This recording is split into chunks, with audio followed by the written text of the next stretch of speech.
welcome to DIY Volcanoes.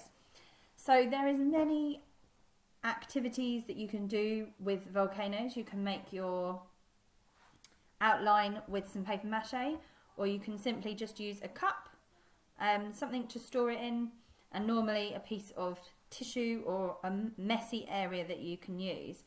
There's lots of different ingredients and different ways to do this, but simply you need a cup of water. Okay, not very high because obviously it's going to explode. You need some vinegar, any type of vinegar. I've got malt vinegar, but white vinegar works too. Ideally, to make it more exciting, you need some food colouring.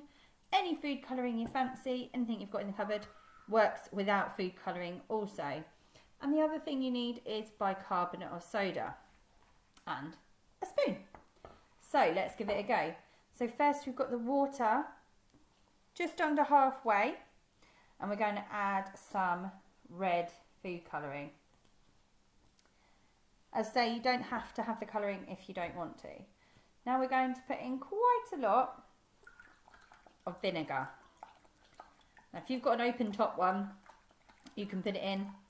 You could also do lots of counting, adding how many shakes you need or how many spoonfuls, and obviously you can practice doing it different times to see what way was best.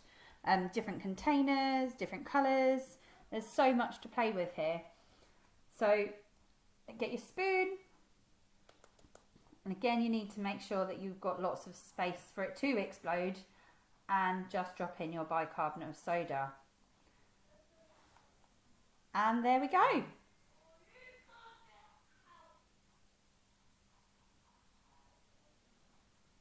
Hope you enjoy it.